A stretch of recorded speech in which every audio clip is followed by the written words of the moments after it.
Josué capítulo 1, versículo 6. Dice, esfuérzate y sé valiente, porque tú repartirás este pueblo por heredad la tierra, a este pueblo, por la tierra de la cual juré a sus padres que la daría a ellos. Dice, esfuérzate y sé valiente, porque tú repartirás. Josué tenía un objetivo. Su objetivo o su trabajo. Moisés tuvo un objetivo. El objetivo, el trabajo de Moisés fue: saca mi tierra, mi pueblo de Egipto, libéralo y llévalo a la tierra prometida.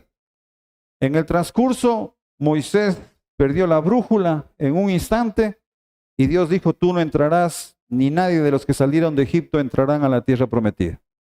Así que ahora le pone un objetivo a Josué. A Josué le dice: ¿sabes qué, Josué? Ahora tú eres el que tiene que hacer dos cosas básicas. Uno, atravesar el Jordán. Dos, llegar a la tierra prometida y conquistar la tierra prometida. O sea, no era situación de llegar y aquí pongo mis estacas y ya está. Había que ir a conquistar. Tienes que ir a la guerra. Tres, una vez que has ganado todo, repartes la tierra para todas las tribus de Israel. Tres cosas que tenía que hacer y ese era el objetivo de Josué. Ahora, si nosotros nos ponemos en los pies de Josué por un instante, la situación para él no era fácil, no era una situación sencilla, porque los que hemos leído la Biblia sabemos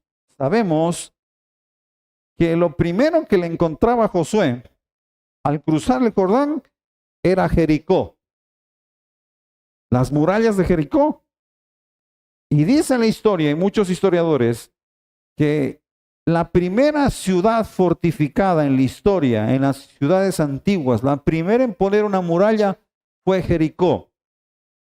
¿Y sabe esa muralla qué terreno o qué cantidad de terreno rodeaba? Dicen los historiadores que la ciudad de Jericó tenía 4 hectáreas.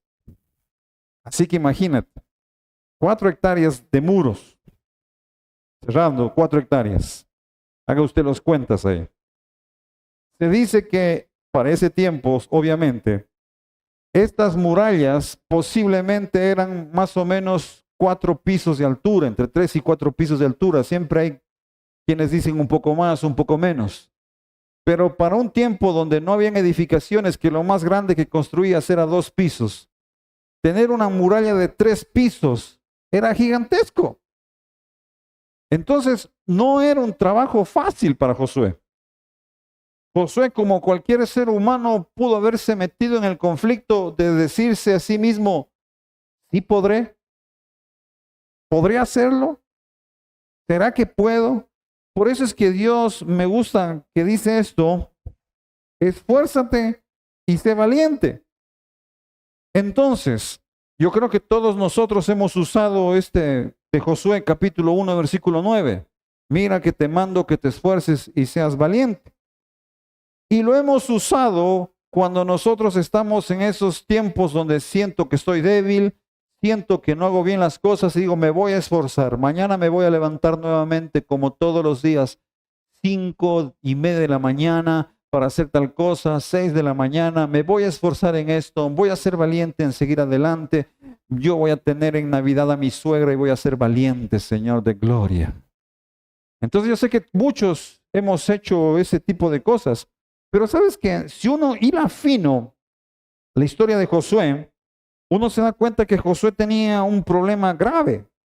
Porque en realidad, si yo busco a Dios, le digo: Señor, tengo que cruzar el Jordán. Y ahí la primera ciudad que me espera es una ciudad que nunca nuestros ojos han visto.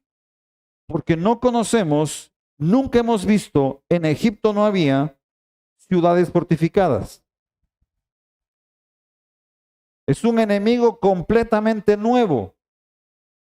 No tengo la más mínima idea, Señor, cómo voy a entrar. Y si hubiese sido Josué Lojano, hubiese dicho: ¿cómo voy a entrar para adentro en esa ciudad para conquistarla? Así que, Señor, dame la estrategia. Dame la estrategia. Y aunque usted no lo crea, En Josué capítulo 1, todo el capítulo 1, Dios le entrega la estrategia. Le dice, esto es lo que tienes que hacer. Y ahí es cuando le dice, esfuérzate y sé valiente en la estrategia que te voy a dar. Entonces, hay que hilar un poquito fino. Entonces yo le decía, Josué 1:9, miren, aquí está la primera parte de la estrategia. Josué 1:9 dice, mira que te mando que te esfuerces y seas valiente. Como le digo, todos lo tomamos. ¿Para qué tomamos ese versículo? Usualmente lo tomamos cuando estás en problemas con tu esposa y estás en líos. Me voy a esforzar y ser valiente por entenderla y aguantar más sartenzazos, Señor. Estás con líos con tu jefe. Voy a esforzarme y ser valiente para hacer mejor las cosas. Voy a esforzarme y ser valiente para estudiar más. Voy a esforzarme y ser valiente para vender más. Voy a esforzarme. Pero ¿sabes qué? Realmente Dios estaba mostrando algo más profundo de un esfuerzo físico, por decirlo de alguna manera, y de una estrategia específica. Porque yo creo que hubiese sido mejor que Dios le hubiese dicho, ¿sabes qué? Cuando vayas a conquistar, vas a tener que ir la mitad por el flanco derecho, la otra mitad por el flanco izquierdo, otros por arriba y otros por abajo y conquistamos. Pero no, Dios no hizo eso. Dice, mira que te mando que te esfuerces y seas valiente, no temas ni desmayes. Y aquí viene la primera clave. Porque Jehová tu Dios estará contigo. Jehová tu Dios, ¿qué dice? Pregunta, ¿cuáles son sus objetivos para el próximo año 2024? Si no los tiene, mis hermanos preciosos, usted está en drogas. Usted tiene que tener objetivos para el próximo año. Usted puede decir, pero pastor, si yo ya tengo 99 años, no importa. Tiene que tener objetivos. Algo tiene que pensar que tiene que hacer el próximo año. Yo no lo veo nunca a Dios en ninguna parte haciendo algo sin un objetivo. Siempre un objetivo. Aunque nosotros no lo entendamos, Él siempre tenía un plan. Cuando vino Jesús, ¿por qué cree que vino Jesús? Entre comillas, porque no es cierto. Un 25 de diciembre. Es que el pastor quedó embarazada y a los 9 meses usualmente dan a luz las mujeres. La Biblia dice, habiéndose cumplido el tiempo, fue enviado Jesús. Dios tenía un objetivo, dijo, a ver, ¿por qué no lo voy a enviar el 2023 a Jesús? ¿Por qué tuvo que enviarlo en el año 0, por decirlo de alguna manera? Porque uno se pone a pensar, ¿por qué Jesús no vino en este tiempo que hay mucha tecnología? ¿Cuántos no hubiesen estado viendo los milagros de Jesús por Facebook? Pero no, llegó, pero dice la palabra, habiéndose cumplido el tiempo. Dios no improvisa, Dios tiene objetivos. Y si usted es un hijo de Dios y yo soy un hijo de Dios, tenemos que tener objetivos. Aparte del que siempre pone. ¿Cuál es el objetivo que siempre pone el 31? Bajar de peso. Y dejamos el pantalón de la esperanza en el armario, ¿no es cierto? El pantalón de la esperanza y la camisa de la esperanza están en el armario. Porque ¿cuál es mi esperanza? Algún día volverme a poner ese pantalón y que no me apriete como antes me apretaba, como me aprieta ahora. ¿No es cierto? Entonces, mis hermanos, tenemos que tener objetivos. Pero en esos objetivos, Josué tenía bien claro. Josué, tú tienes que ir. 1, cruza el Jordán. 2, conquista toda la tierra. Y 3, reparte a todos. Pero la primera cosa que tienes que tener claro, Josué, es que yo voy a estar contigo. ¿Qué es lo primero que tengo que tener claro para el próximo año? Que Dios esté conmigo. Que Dios esté conmigo. Venga acá. Pero hay un problema. Dios está en todas partes, pero no en todas partes se manifiesta. Así que Jehová esté contigo es más allá de simplemente decir, yo sí creo en Dios. Creo que Dios existe. Soy cristiano. va más allá. ¿Y sabes qué? El rey David conocía esto. El rey David, cuando estaba a punto de morir, en Primera de Crónicas, capítulo 28, versículo 20, hablando con su hijo, Primera de Crónicas, capítulo 28, versículo 20. Primera de Crónicas 28, 20 dice, dijo además David, en Reyes, si no me falla la memoria, está la misma referencia. En Reyes nada más aumenta que dice que David le dice a su hijo, estoy a punto de ir por donde todos los hombres van. No quiere decir al bar, sino a la muerte, ¿no es cierto? Estoy a punto de ir por donde todos los hombres van. Y le empieza a decir esto.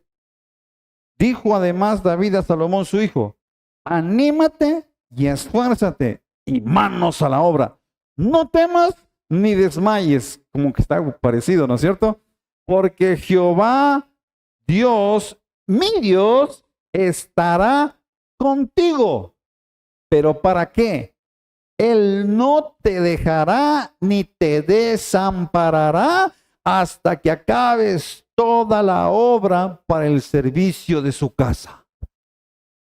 No era simplemente Dios esté contigo para decir yo sí creo en Dios, sino que Dios esté contigo para que construyas el templo. Venga acá, y eso nos mete en problemas, porque el templo que construye Salomón lo podían ver todos, cristianos por decirlo de alguna manera, y no cristianos. Si yo digo que Dios está conmigo, tienen que verlo todos, porque esa es la presencia de Dios.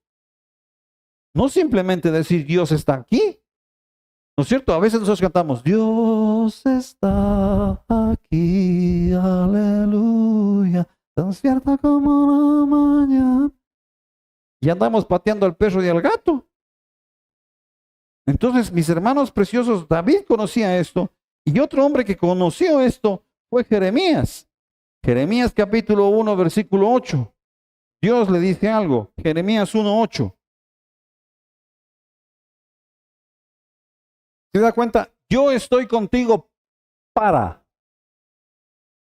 Yo estoy contigo para. No es un acto ficticio, no es un acto sobrenatural de creencia religiosa, de simplemente decir Dios está aquí. Dios está conmigo para algo. Algo que tiene que suceder. Algo tiene que darse. Por eso, mi hermano precioso, usted y yo debemos tener objetivos para el próximo año. Porque yo quiero que Dios esté conmigo para.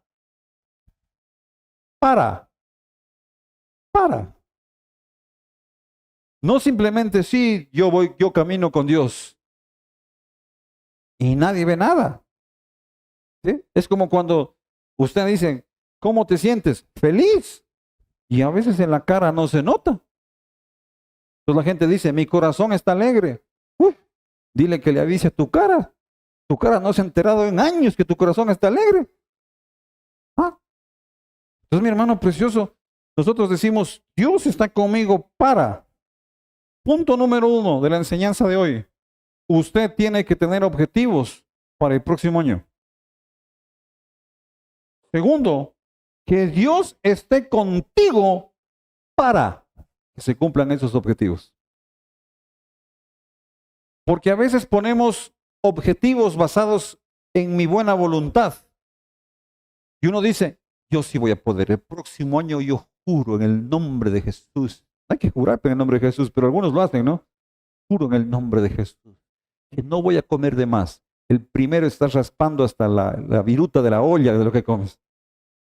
El próximo año yo voy a ser una mejor persona, voy a cambiar mi carácter, voy a dejar de ser amargado limón, me voy a transformar en una linda y preciosa cereza. Al otro día no encuentras las llaves de la casa y estás más bravo que mandado a hacer. Y si te das cuenta, uno empieza a hacer objetivos basados en mí. Yo voy, yo lo voy a lograr, yo voy. Mis objetivos deben ser basados en lo que yo quiero hacer, pero tienen que estar plantados en Dios. Yo voy la próxima año a ser un mejor estudiante porque Dios estará conmigo para darme la sabiduría que necesito. Próximo año yo voy a ser un mejor vendedor porque Dios estará conmigo para darme las estrategias para vender. El próximo año yo voy a ser un mejor esposo porque Dios estará conmigo para darme la sabiduría de cómo tratar. El próximo año yo seré una mejor esposa porque Dios estará conmigo y se llevará a mi suegra en el nombre de Jesús. Entonces uno tiene, mi hermano precioso, que saber cómo hacer las cosas. Entonces, 1, objetivos. 2, que Dios esté contigo para. Pablo también lo conocía. Hechos capítulo 26, versículo 17. Hechos 26, 17. Hechos 26, 17. Cuando Pablo, en esta parte Pablo empieza a relatar su historia en esta parte. Dice, en esta versión que tienen ustedes, dice, librándote de tu pueblo y de los gentiles a quienes ahora te envío. Le voy a leer mi versión. Dice, te enviaré a hablar con los judíos y con los que no son judíos, y no dejaré que ninguno de ellos te haga daño. El pobre Pablo estuvo en un problema. Pablo, después él mismo se identifica, yo soy el apóstol a los gentiles. Los que no conocen mucho esta historia, rapidísimo, los israelitas empezaron a decir, la salvación solo es de los judíos, de los israelitas, de nadie más, no pertenece a nadie más, romanos ni griegos, nadie puede entrar en este club dorado. Dios intenta actuar con Pedro y Cornelio, sin embargo, como que no despertaron muy bien del asunto, porque Pedro ya fue a evangelizar. El primer no judío lleno del Espíritu Santo es Cornelio y su familia. Pero parece que Pedro no captó bien la visión de que eso tenía que ampliarse. Por eso Dios se le aparece a este joven llamado Saulo. Y después en este capítulo, Hechos 26, Saulo empieza a contar el testimonio de cómo se convirtió a Cristo. Y ahí revela esta parte donde dice que Dios habló con él y le dijo, yo te envío a los judíos y a los gentiles. Te pongo en medio y te vas a meter en un problema, porque los judíos te van a odiar por hablar el evangelio a los que no son judíos. Y los que no son judíos te van a odiar por hablar de Cristo. Así que él estaba en el centro, el pobre. Le daban palo los judíos y le daban palo los gentiles. Pero dice Pablo que en ese momento, te leo esta versión, Dios le dijo, te enviaré a hablar con los judíos y con los no judíos, y no dejaré que ninguno de ellos te haga daño. ¿Por qué? Porque yo estoy contigo. Porque yo estoy contigo. Pablo relata esa versión. Entonces, mis hermanos preciosos, el próximo año usted tiene que tener objetivos, usted tiene que ponerse pilas en ese sentido, mi hermano. Venga más. Venga acá, una persona que se llama Obed Edom. Obed Edom. ¿Cuántos conocen a Obed Edom? Obed Edom. ¿Nadie lo conoce? Se los presento. Este señor ni siquiera era israelita. Vivió en el tiempo de David, vecino de David. O sea, no de su casa, sino por decirte, el hombre, por ponerte un ejemplo, el hombre vivía en Machala y el reino de David era acá. Entonces pasó algo interesante. Un día el rey David dijo, ¿dónde está el arca del pacto? ¿Dónde está el arca? Y dijeron, está entalado, traigámosla. Estoy construyendo la casa de David, que después se llamó la casa de Sión, que terminó llamándose Jerusalén, la casa del rey. Y en el centro de la casa del rey, ahí David pretendía ser el templo de Dios, pero dijo, tenemos que traer el arca. ¿Dónde está el arca del pacto? Y viene trayendo el arca del pacto, y al traer el arca del pacto sucede lo que ustedes ya conocen. Se tropieza uno de los animalitos, alguien estira la mano, toca el arca del pacto, murió. Y David le agarró miedo al asunto y dijo, no, esto está mal. Mejor llevémosla a la casa del vecino.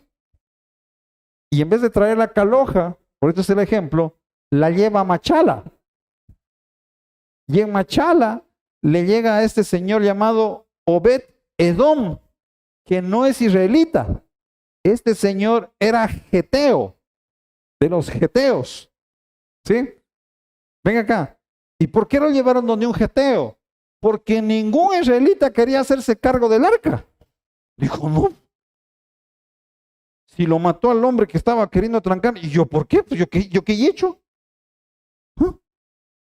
¡Qué miedo! Entonces, busquemos al geteo. Qué bien geteo que eres. Acolita da teniendo esta arca. Y el otro, pues como no era israelita, dijo, ya. Pues. Dice, para mí es un arca nomás. De oro finísimo, pero ustedes que creen en sus mitos, ustedes que creen en esas cosas, traigan nomás el arca. Aquí le hacemos un ladito. Y se la llevaron a Obed-Edom. Obed, ¿cómo te dije el nombre? Obed-Edom, geteo. ¿Sí? ¿Y sabes qué? Ahí viene lo interesante. Segunda de Samuel capítulo 6, versículo 11.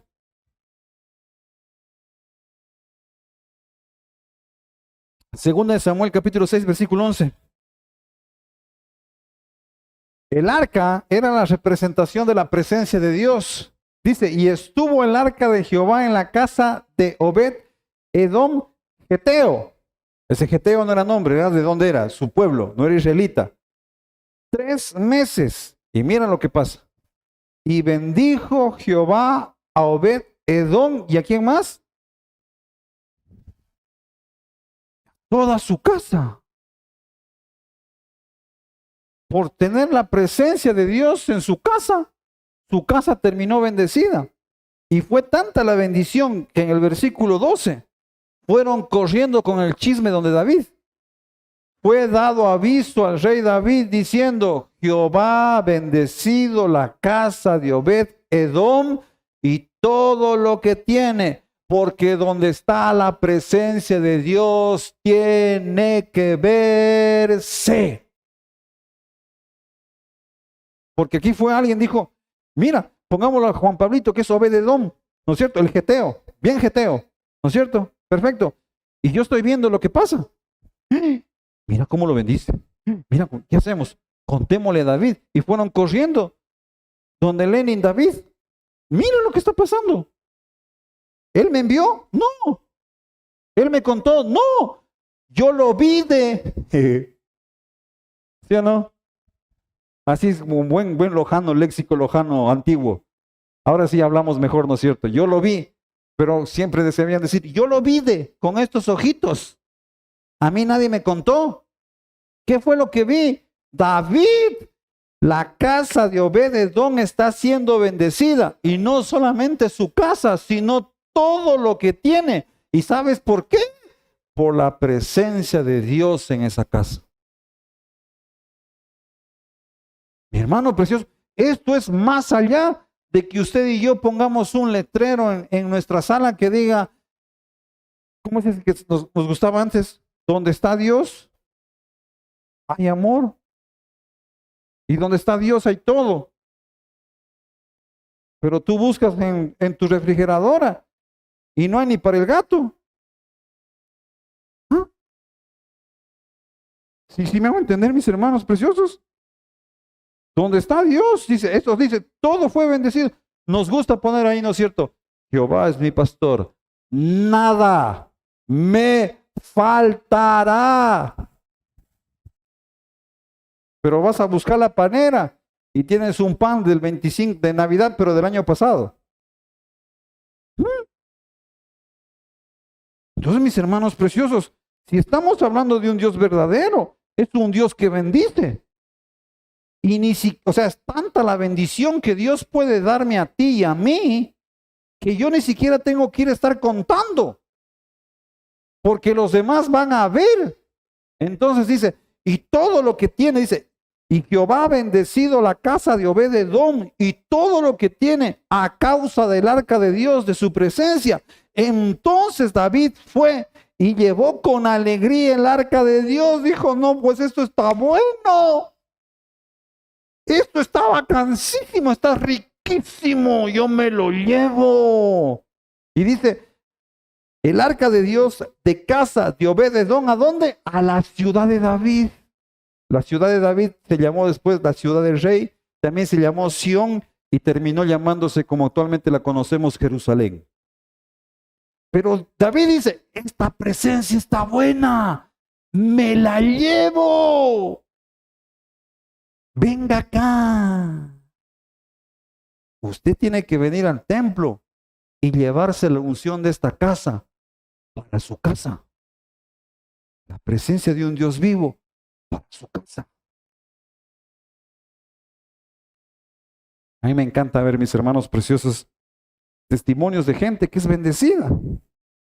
Y yo le digo al Señor, yo también quiero lo mismo.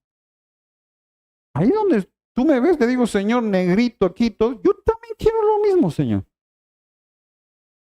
Conversando con Dios, y debo ser sincero ahí, le digo, Señor, yo tal vez no tenga los mismos dones que grandes predicadores. Yo tal vez no hable tan fluido como muchos. Tal vez, Señor, me traben algunas palabras, pero tengo el mismo Dios que ellos tienen. Tengo el mismo Dios que ellos tienen. Así que lo que puede variar es la casa. Yo puedo estar en la casa de Obed-Edom o puedo estar en la casa de David, pero lo que había en común es el Dios, su presencia. Usted puede verse el más pequeñito de todos los pequeñitos, porque a veces tenemos esa tendencia.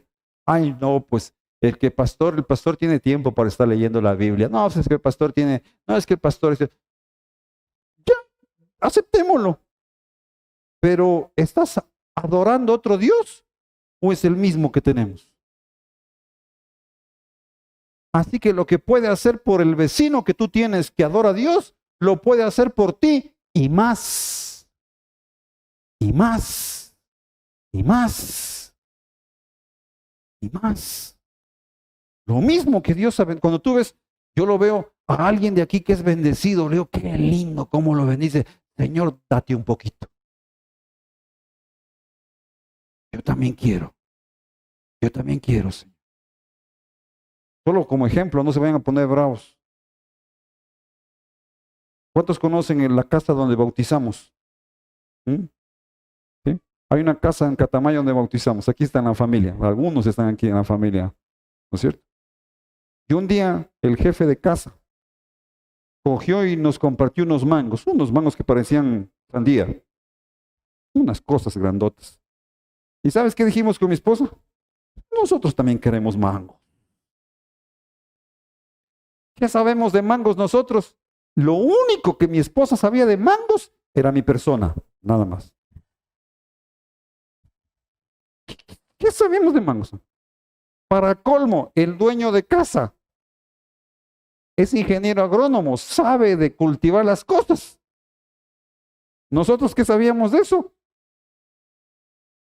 Señor, vamos a sembrar. Danos tierra fértil. ¿Y sabe qué? Cuando nosotros vamos a regar los árboles, oramos. Señor, bendice, bendice. Y hace, ¿cuántos meses fue? ¿4 meses, 5 meses? Fue en el tiempo de mangos. Ya disfrutamos de nuestros primeros mangos. ¿Y sabe por qué? Porque el terreno que Dios nos dio no es el terreno que tiene mi hermano, pues mi hermano precioso, uno tiene que hacer un mapa para no perderse ahí. Nuestro terreno es pequeñito, el espacio es pequeñito, no es que es pequeñísimo tampoco, pero comparando las cosas, y ahí un árbol de mangos con unos mangos ricos. ¿Qué dije yo? Señor, no tengo lo mismo que tiene mi hermano, que es precioso y hermoso, pero tenemos el mismo Dios que puede darnos lo mismo. Señor, aquí estoy. Yo también quiero mangos, Señor de gloria. Y me llevo los mangos para la casa. Mi esposa dijo lo mismo y me llevó a su casa. Hasta ahora me tiene ahí. Entonces David fue y llevó con alegría. ¿Cómo fue llevando? ¿No es cierto? No se fue saliendo de aquí. Ese pastor otra vez, ese pastor solo a mí me habla. Yo creo que le han ido a contar algo de mí. Ese pastor terrible, este pastor. No. Se fue con alegría. Dijo, algo bueno tengo que llevarme a la casa. Entonces dice, se fue con alegría. Y dice la palabra de Dios. Ahí es cuando viene esa parte que todos conocemos.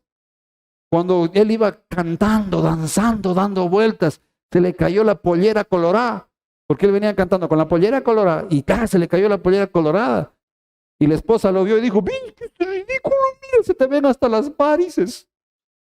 Y él dijo, por causa de Jehová, más vil me voy a hacer. Si por causa de él me hablas, más vil seré. Ahí viene esa parte. Pero él dijo, esto está bueno, me lo llevo a la casa. Mi hermano precioso, yo tengo una pregunta, Esteban. Venga Dios. Josué tenía un objetivo. Lo primero que Dios le dijo, la presencia de Dios tiene que estar contigo. Entonces, la presencia de Dios, como te estoy mostrando, tiene que ser una presencia no subjetiva, sino objetiva. Subjetivo es lo que yo pienso, creo. Objetivo es lo que yo puedo palpar, ver, y que todos pueden palpar y ver. Y Dios le da la fórmula en Josué capítulo 1, cómo paso de lo subjetivo al objetivo. De la fe que no ve al objetivo que se puede palpar, ver, oler y sentir. Dios le va a enseñar eso en Josué. Le va a decir cómo tienes que hacer eso.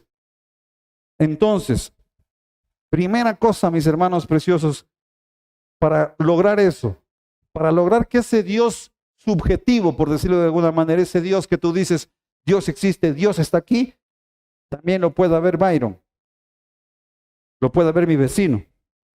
Eso subjetivismo tiene que ser algo objetivo. Y Dios le va a dar 4 principios a Josué, pero le va a pedir 2 actitudes. 4 principios, 2 actitudes. 4 principios, 2 actitudes. Primera actitud, le va a decir, yo quiero que tú seas determinado. Josué 1:9, regresémonos. ¿Qué actitud debes tener? Josué capítulo 1, versículo 9. Mira que te mando, y aquí viene a decirle, esfuérzate y sé valiente, sé determinado. Sé determinado. Mi hermano de mi vida, mi hermano de mi corazón, y esto va a ser directo para los jóvenes menores de 50 años. Y sobre todo los más jovencitos. Yo tengo una mala costumbre, no sé si pasó con algunos de mis estudiantes, están por aquí. Pero yo tenía una mala costumbre, que ya no la he hecho últimamente, por eso no sé si pasó con ustedes. Pero yo sabía saludar el primer día y les sabía preguntar a los jóvenes que en primer año, antes daba primer año, algún tiempo di justo el primer año. ¿Qué especialidad quieres seguir?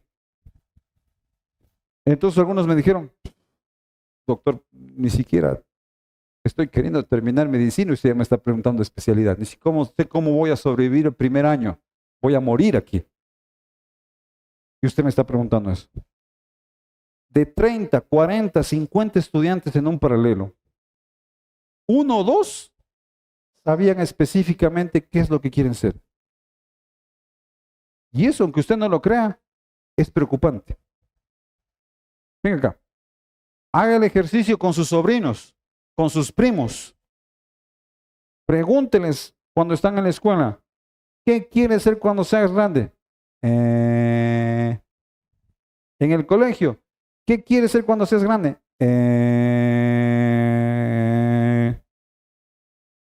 Y se da cuenta, generacionalmente, los que somos sub 50, sub 60, cuando nos preguntaban de pequeños qué queríamos ser cuando seamos grandes, la mayoría contestábamos algo. Haga el ejercicio. Aunque sea una locura. Yo quiero ser astronauta. Ah, qué bueno. Yo quiero ser médico. Yo quiero ser no sé cuánto. Yo quiero ser aquello. Mi hermano precioso, la determinación que Dios le está pidiendo a Josué, dice, tú tienes un objetivo. Esto, y para esto quiero que trabajes. Y para eso quiero que te esfuerces y seas valiente. ¿Por qué? Porque ya tiene claro a dónde voy. Ya tengo claro a dónde voy. ¿Cuál es el camino? Un día un joven se me acercó de los chicos de medicina y me dijo, doctor, después de una pregunta que ya les hice ya después, en 5º año, no más, 8º ciclo, me los encontré nuevamente. Les digo así, cuéntenme, ¿qué quieren ser? Entonces algunos dijeron, ¿sabe qué? Hemos cambiado de parecer siquiera unas 3, 4 veces. Les digo por qué. Y a mí también me pasó lo mismo. Cuando nos dieron cardiología, dijimos, qué bonito el corazón. Ya me quiero hacer cardiólogo. Después nos dieron nefrología, nos enseñaron el riñón. Qué lindo que es el riñón. No, ahora quiero ser nefrólogo. Después les dieron neumología. Qué lindo que han sido los pulmones. Ahora quiero ser neumólogo. Pues algunos habían llevado ese proceso. Y yo les dije, ¿sabes que sí? Eso pasa. Entonces uno de ellos me dijo, doctor, si usted no hubiese sido el especialista que es, ¿cuáles eran sus opciones? Entonces yo les dije 2 opciones por debajo. Les dije, pero siempre mi primera opción era esa. Y alguien dijo, pero ¿en qué me puede afectar que tenga varias opciones? Esto es fácil. Imagínate, le dije, que termina la rural. ¿Ok? Y tú todavía no tienes claro qué especialista quieres ser. Y te ofrecen una especialidad, una que no nos gusta mucho a los médicos. Tal vez no quiero ofender a ningún especialista que esté aquí. Pero epidemiología era una especialidad que al menos en mis tiempos no nos gustaba mucho. Se puso de moda en el COVID. Pero epidemiología era algo que sí, uno lo miraba de lejos. Entonces yo les decía, te dicen, aquí hay un posgrado de epidemiología. ¿Te gustaría hacer? Solo tienes que decir que sí. Como tú no tienes claro, vas a decir sí. Y cuando estés en primer año vas a estar llorando diciendo, ¿por qué me metí en esto? ¿Y por qué? Porque no tuviste claro lo que querías hacer. Lo mismo pasa en nuestras vidas, queridos hermanos. ¿Cuál es su objetivo para el próximo año? ¿Qué es lo que quiere ser? ¿Qué quiere que sea su familia? ¿Cómo quiere que estén sus hijos? ¿Cómo quiere ser como esposo? Usted tiene que tener un objetivo claro, porque a veces uno lo marean. Usted dice, como papá tú tienes que ser muy estricto y empiezas a darle beta al pobre muchacho. Dijo. Después dice, no, tienes que ser amable, le consientes todo. Estás perdido. Tú tienes que tener un objetivo en todo. Y Dios le dice, no, yo voy a estar contigo. Eso es determinación, esfuérzate y sé valiente. Ese es mi objetivo y ahí voy. Yo le decía a este chico, te ofrecen un posgrado de epidemiología y tú vas a decir, no, muchas gracias. Yo le agradezco muchísimo, pero mi objetivo es este. Este es mi objetivo. Este es mi objetivo. Ahí quiero ir. Ahí quiero llegar. Entonces, mis hermanos preciosos, eso es determinación. Cuando Dios le dice, sé valiente y esfuérzate, le está diciendo, tienes que ser determinado para que llegues al lugar que quieres llegar. Segunda cosa, segunda de Timoteo capítulo 3, versículo 14. Pablo sabía esto. Segunda de Timoteo 3, 14. En ese esfuérzate y sé valiente, también viene implícito este consejo de Pablo. Le dice a Timoteo, un joven también, su discípulo, su hijo espiritual, pero persiste tú en lo que has aprendido. La primera palabra, pero, ¿qué dice? Diga, persiste. Diga a su vecino, persiste. Ese es el necio, el insistente, el que está que machaca, machaca. Persiste. ¿En qué cosa? ¿En qué cosa? En lo que has aprendido. Los apóstoles después dicen, mucha gente empieza a tener comezón por oír cosas. Y empieza a oír de aquí, empieza a oír de allá, empieza a oír de acá, y empiezan a crear un monstruo ahí de muchas teorías, de muchas cosas que no tienen nada que ver. ¿Qué has aprendido? ¿Has aprendido algo aquí en esta casa? Persiste. Persiste. Persiste. Insiste en lo que has aprendido. Mis hermanos preciosos, a veces uno es así. Recién, mi esposa es testigo, hace unos 3 días me llamaron 3 chicos de un posgrado X de aquí de Ecuador. Doctor, queremos irnos. No aguantamos más. Les dije, no, chicos. Insiste, insiste, hazlo, no se vayan, sigan. Yo sé que es difícil, pero ya han invertido. ¿Sabes qué tiempo les falta para terminar el primer año? Este mes, diciembre, enero, en febrero, y terminan el primer año de posgrado. Y a 3 meses están a punto de botar la toalla. Les dije, no, ya están llegando. Imagínate el minero que está cavando profundamente y estás a 3 metros de conseguir el oro. A veces somos así. Empezamos a orar, empezamos a buscar de Dios, empezamos a hacer las cosas y en algún momento, porque alguna cosa no sale bien, dejo de persistir. Dejo de persistir.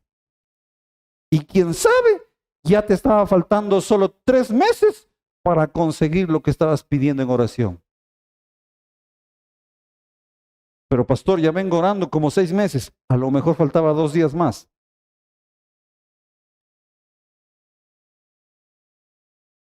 Esfuérzate y sé valiente. Y Pablo lo entendió y le dijo a Timoteo, persiste.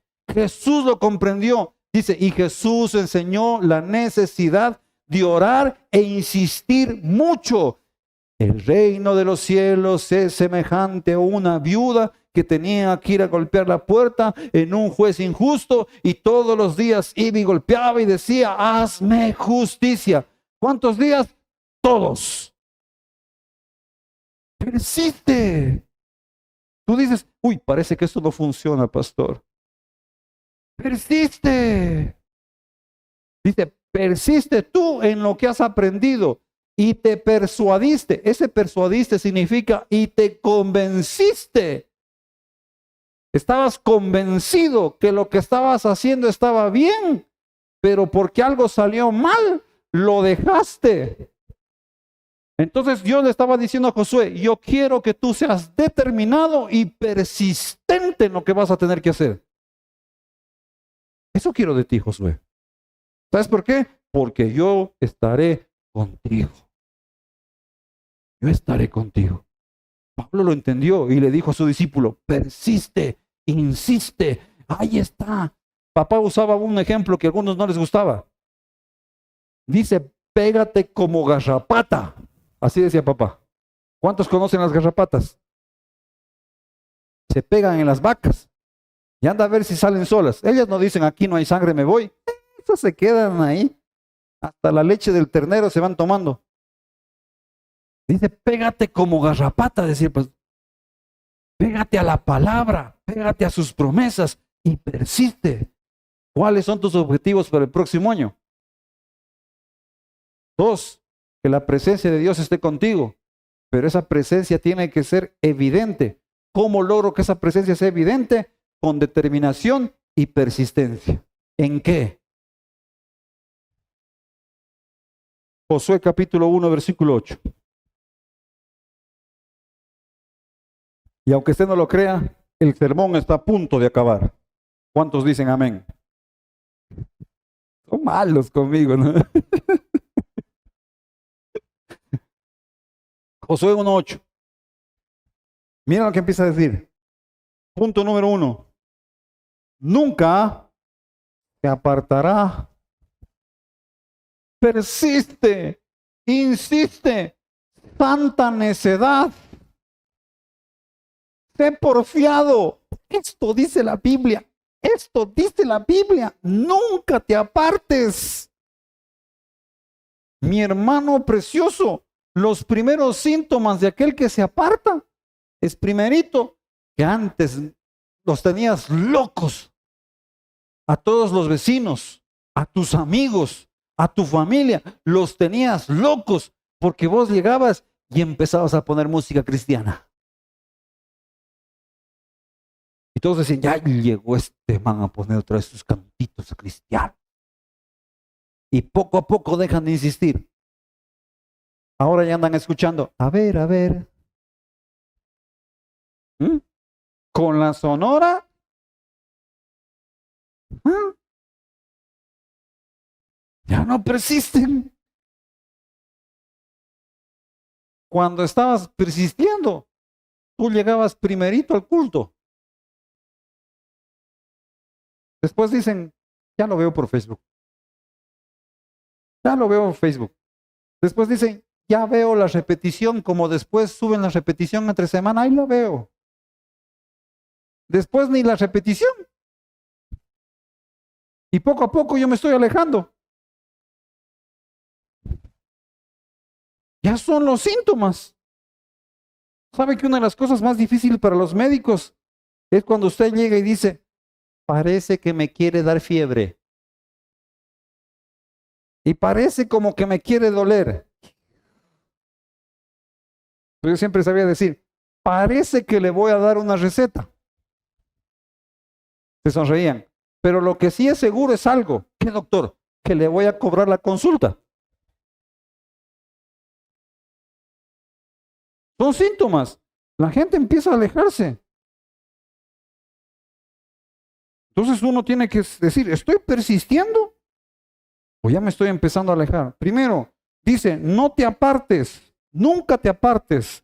Y obviamente después dice el otro, este libro de la ley, sino que de día y de noche meditarás. Y ahí uno entiende lo que es ser esforzado y valiente. No le estaba diciendo, Josué, quiero que te esfuerces, te vas a trepar esas murallas de 6 pisos, Josué, así que prepárate. Josué, tienes que atravesar ese Jordán, así que todos los que no saben nadar, ¿dónde aprendieron a nadar estos hombres? Porque venían de 40 años de desierto. Es más, no sabían ni bañarse. Y ahora vamos a atravesar, así que me les vas a enseñar todos a... No, Dios le está diciendo, quiero que seas esforzado y valiente en esto. 1, nunca te apartes de mí. Nunca. No importan las circunstancias, nunca te apartes de mí. 2, lee la Biblia de día y de noche. Uno ni siquiera cómo lee un versículo cada 15 días. Y porque te mandan en la escuela dominical a repetir. Por eso es esforzado. ¿Cuántas veces uno no llega cansado a la casa? Y le dijiste a Dios, voy a leer la Biblia todos los días. Dios, tú conoces mi corazón. Señor, tú sabes que yo quiero, pero mi carne es débil. Mañana te leo 2 capítulos. Ahí es lo que dice, esfuérzate, sé valiente, endúrate. Sacude esa cabeza y coge la Biblia. Dice, no se apartará. Punto número 1, nunca te apartes. 2, lee la palabra. Aquí pide día y noche, hermano, precioso. A veces nosotros ni si como un versículo en la noche, cada 15 días, o cuando vengo al templo y ponen la pantalla, porque si no ponen la pantalla ni ahí leo. ¿Quieres que la presencia de Dios sea real en tu vida? 1, nunca te apartes. 2, empieza a leer tu palabra, la palabra de Dios. 3, sigue la cosa, meditarás en él. Te dije que eran 4, para que guardes. ¿Dónde la vas a guardar?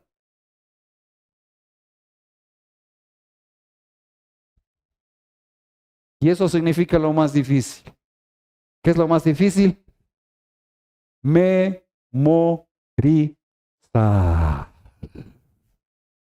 Para que usted después no ande diciendo, ¿no es cierto que la Biblia dice, ayúdate que yo te ayudaré? ¿No es cierto que la Biblia dice que al que madruga Dios le ayuda? ¿No es cierto que la Biblia dice que buen árbol se arrima, buen perro le orina encima? Entonces, mi hermano precioso dice, guárdala.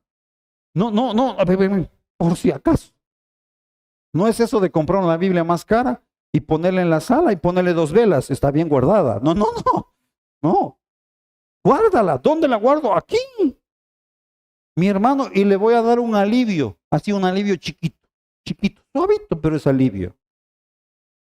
Ni siquiera, mi hermano precioso, es que tú tengas que aprenderte qué capítulo es y qué versículo es. Porque incluso el capítulo y el versículo no fueron de la Biblia original.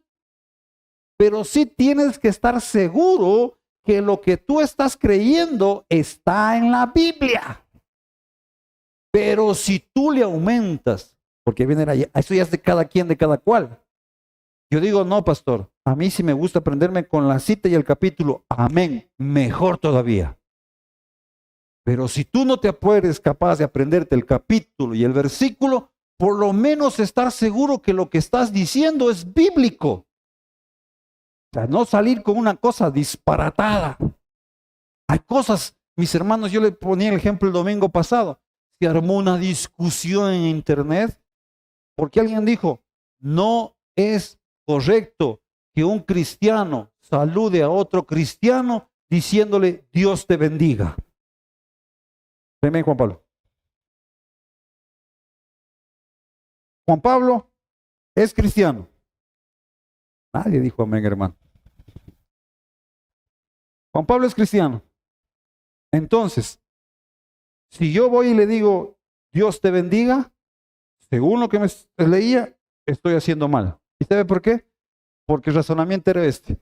Porque si Juan Pablo está en Cristo, ya es bendecido. No necesita que usted le diga Dios te bendiga. Y se armó abajo y sacaban en hebreo, en arameo, en no sé cuánto más. Es más, dijeron primera de Judas, capítulo 6, antes que se invente el Génesis, ya tenían Judas. Mi hermano precioso, cuando tú hablas de la Biblia, tienes que estar seguro aquí en tu corazón y en tu mente que lo que tú tienes te lo mostraron en una Biblia. A ver, déjame ver. ¡Ah! Perfecto. Y eso guárdalo aquí y acá. Y no nos hagamos líos, mis hermanos preciosos. ¿Hay partes difíciles en la Biblia? Sí. Todavía la gente anda discutiendo quiénes son las 3 bestias que salen del mar. La gente todavía anda discutiendo que quién mismo es el anticristo. Yo he escuchado grandes teólogos, un teólogo, el doctor Armando, por ejemplo, digamos que Juan Pablo sea teólogo, él dice que el anticristo tiene que ser judío. Hay otro teólogo que dice, no, no tiene que ser judío. Pero, ¿para qué me sirve a mí? Para saber, amén, gloria a Dios, pero para ser salvo, yo tengo que cumplir lo que dice la Biblia, mis hermanos. Entonces, asegúrate siempre eso, gracias Juan Pablito, que esté en tu corazón, guárdalo. 1, tengo que ser, ven acá, tengo que ser determinado y esforzado. ¿En qué? En no apartarme de Dios. 2, en leer la Biblia. 3, en guardarla, memorizar, mi hermano. Empiece. Pastor, pero es difícil. Empiece por los versículos chiquitos. Por ejemplo, hay uno que dice, no matarás. ¿Sí o no? Hay otro que dice, Jesús lloró. Si no, no se va a aprender tampoco el Salmo 150, todo el Salmo 119, ¿no es cierto? Empiece por los que le llegan al corazón. En vez de estarlos publicando en internet, mejor publíquelos en su cabeza. Van a ser más útiles. Y el último punto que le pidió. Y hagas. Y hagas conforme a todo lo que él está escrito. Es decir, la palabra está aquí, y la práctica de esa palabra. Yo aprendo, memorizo y practico. Y ahí le dice, mira Josué que te mando que te esfuerces y seas valiente en cumplir todo lo que yo te digo. ¿Y qué le pidió? 4 cosas. Nunca te apartes de Dios. 2, lee siempre su palabra. 3, guarda, memoriza esa palabra. Y 4, practica la palabra. Entonces, Dios estará contigo y todo ojo lo verá. Y todos van a notar que tienes un Dios verdadero, un Dios que sana, un Dios que bendice, un Dios que libera, un Dios que provee, un Dios que te ama como a la niña de sus ojos. Y tú ni siquiera vas a necesitar decir, Juan Pablo te cuento, conozco a Dios. Juan Pablo va a ver y dice, este man tiene algo. Tiene algo. Dios lo ha bendecido y lo quiere bendecir. Y como siempre Dios es un hermoso, siempre pone la promesa. Siempre. En Josué capítulo 1, versículo 8 está la promesa, ¿cierto? Que dice, si tú cumples estas 4 cosas, ¿sí? Y hagas conforme a todo lo que está escrito, porque entonces, ¿qué dice? ¿Y qué más? Le voy a hacer que lea. Mire ahí donde dice por qué. ¿Sí ve por qué? De ahí le cuento 3 y lo lee en voz alta. 1, 2, 3.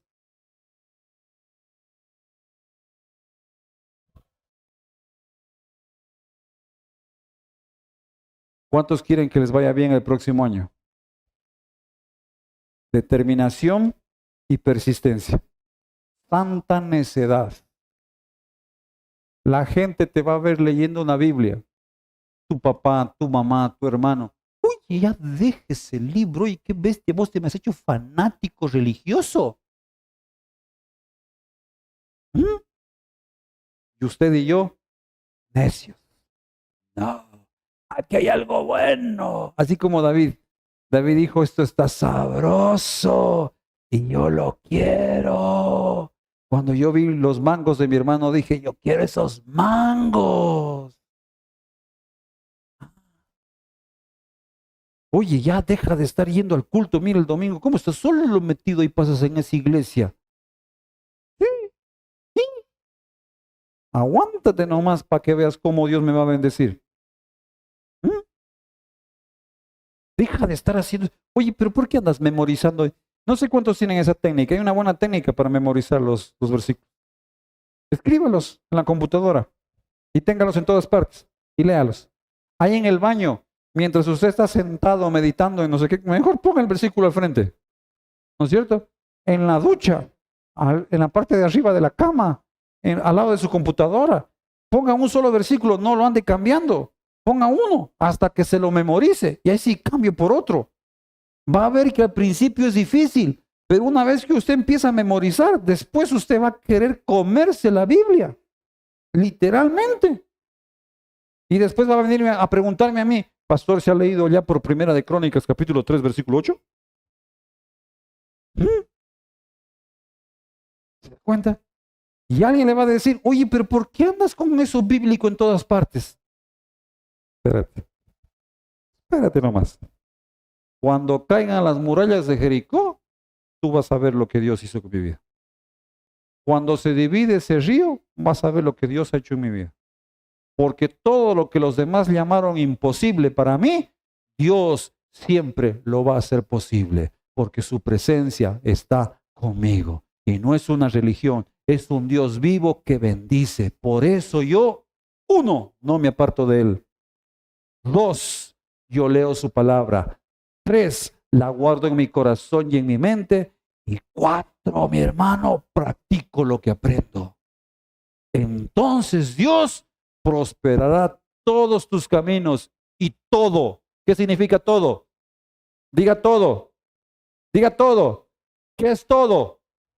Todo es todo. ¿Sabe qué significa todo en arameo? ¿Y en griego? ¿Y en inglés? Entonces, ¿qué esperamos? Todo te saldrá bien.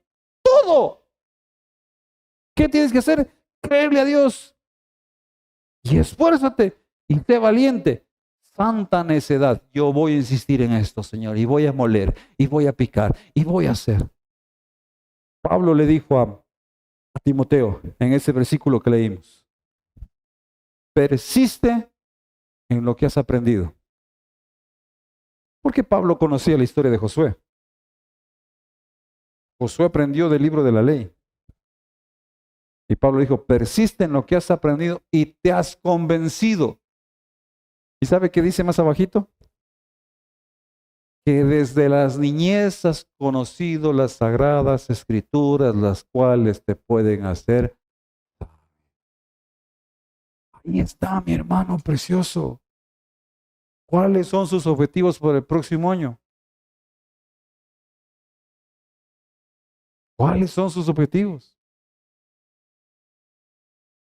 Asegúrate que la presencia de Dios esté contigo. No la presencia religiosa de poner ahí un versículo, Jehová es mi pastor y nada me faltará. Y te falta hasta bañarte. ¿Mm? No la presencia de simplemente decir creo en Dios, sino un Dios verdadero, que la gente vea que tengo un Dios vivo. Y voy a persistir y voy a insistir en no apartarme de Dios, no importa las circunstancias, porque habrán verdes pastos y van a haber valles de sombras. Habrán verdes pastos y habrán hornos de fuego. Habrán verdes pastos y habrá momentos en que pienso que me voy a ahogar, pero en ninguno de esos momentos pienso apartarme de Dios. ¿Sabes lo que dijo Job una vez? Me encanta Job. Job es loco.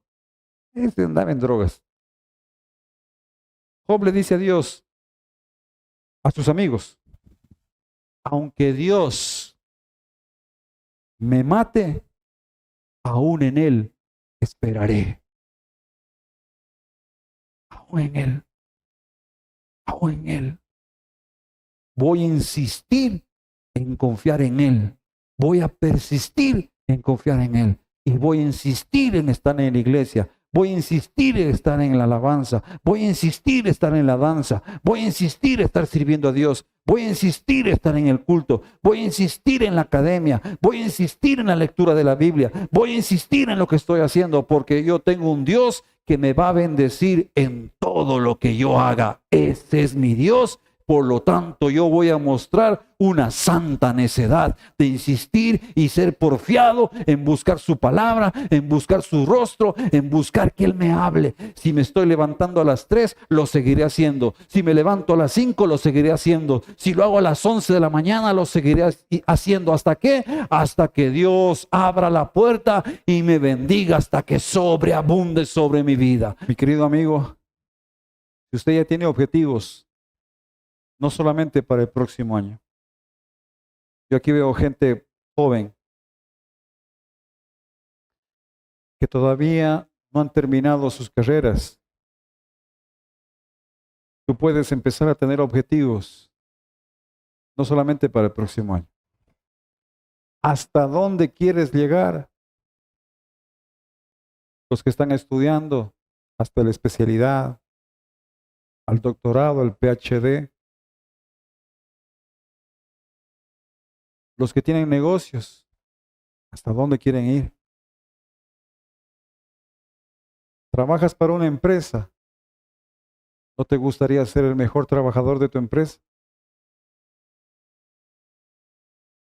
Los que son padres, ¿no te gustaría ser un mejor padre, una mejor madre? ¿No te gustaría ser un mejor hijo? Tal vez alguno dejó botando la toalla de los estudios. ¿Qué tal si te animas a retomarlo? Pero ya no en tus fuerzas, sino asegurándote que la presencia de Dios esté contigo.